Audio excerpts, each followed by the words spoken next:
Our Capitol Hill producer, Chad Pergram. There were shots fired, but as we try and work through the facts of this story, let's go to Chad now for what he's learning. Chad, where are you? What do you see? Here's what happened, Bill. I am told by officials here that there was an effort by U.S. Capitol Police to try to make a traffic stop up at the top of Capitol Hill. This is near the Library of Congress, and the vehicle in question did not respond to efforts and took off and drove down Capitol Hill. This is on the House side, down Independence Avenue, past the Rayburn Building and toward the Botanical Garden at that point.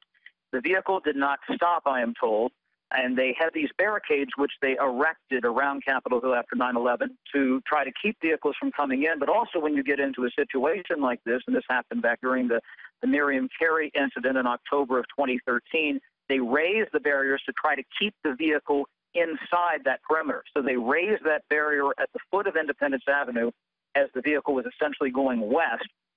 At that point, the driver still did not comply with orders. This is near First and Washington by the Rayburn Building, and tried to evade officers. I am told by officials that they hit multiple cars, civilian cars, including U.S. Capitol Police vehicles. And because the suspect in question did not continue to comply, that's when U.S. Capitol Police officers discharged their weapons.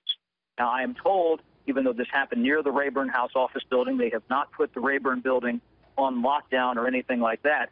And we do not believe that the suspect was hit, but they did apprehend the suspect at that point. Now, we have had, Bill, incidents over the years where we have random crime, random car chases that kind of move into the Capitol Hill perimeter. The U.S. Capitol Police, they have their own police department that patrols the Capitol, the House and Senate office buildings, and some of the blocks, several blocks out from that. We had an incident during the State of the Union message a couple of years ago. It was a car chase that began in suburban Maryland, which wound up almost within a block of where this incident is. And it had nothing to do with trying to get into the State of the Union or disrupt government or anything like that. It was just a car chase that came from suburban Maryland into Washington, D.C. About 4 or 5 years ago, there was a traffic stop that went bad near Union Station. You had a pursuit that went down Louisiana Avenue, going the wrong direction, mind you, down Louisiana Avenue on the Senate side of the Capitol, before the driver turned in toward the Capitol, drew a weapon on officers, and they shot and killed him.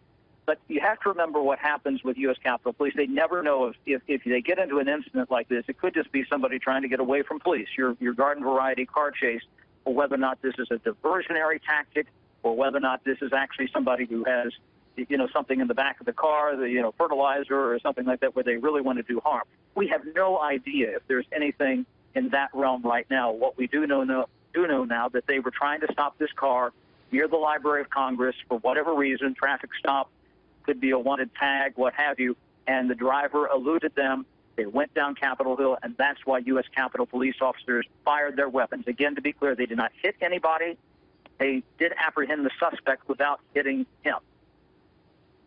Chad, thank you for that. Chad Pergram near the scene there.